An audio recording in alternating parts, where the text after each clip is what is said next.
সিধু মুসেওয়ালার মতোই বলিউডের ভাইজানকে প্রাণে মারার ছক। পুলিশের চার্জশিটে হাড়হিম করা তথ্য। সালমান খানের বাড়িতেই হামলার ঘটনা নিয়ে গত সপ্তাহেই পনভেল ম্যাজিস্ট্রেট আদালতে 350 পৃষ্ঠার একটি চার্জশিট দাখিল করে পুলিশ।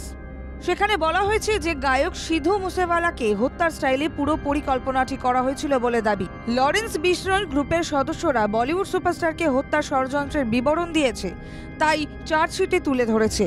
350 পৃষ্ঠার এই চার্জশিটে সালমান খানকে কখন কিভাবে খুন করার পরিকল্পনা করা হয় তার উল্লেখ করা রয়েছে, এমনকি কোন অস্ত্র দিয়ে খুন করা হবে তারও উল্লেখ রয়েছে। সূত্রের খবর, সালমান খানকে হত্যার পরিকল্পনায় পাকিস্তান থেকে অত্যাধুনিক অস্ত্র আনানোরও ব্যবস্থা করা হয়েছিল বলে মনে করা হয়েছিল, যার মধ্যে মোবাইল ফোনের প্রযুক্তিগত ব্যবহার, হোয়াটসঅ্যাপ গ্রুপ তৈরি করা, টাওয়ারের লোকেশন এবং অডিও এবং ভিডিও কলও রয়েছে। এছাড়াও চার্জশিটে লরেন্স বিশনয় গ্যাংয়ের 5 সদস্যের নাম উল্লেখ রয়েছে।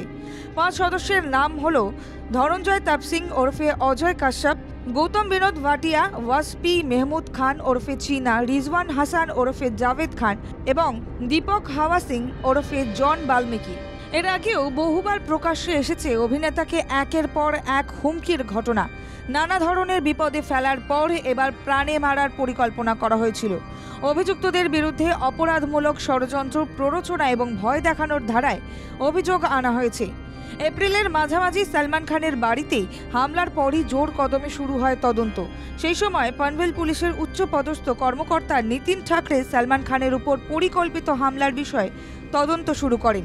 এই হত্যাকাণ্ডটি চালানোর সময় লরেন্স বিশনয় তার গ্যাংয়ের সদস্যদের সঙ্গে 25 লাখ টাকার চুক্তিও করেছিলেন বলে জানা যায়।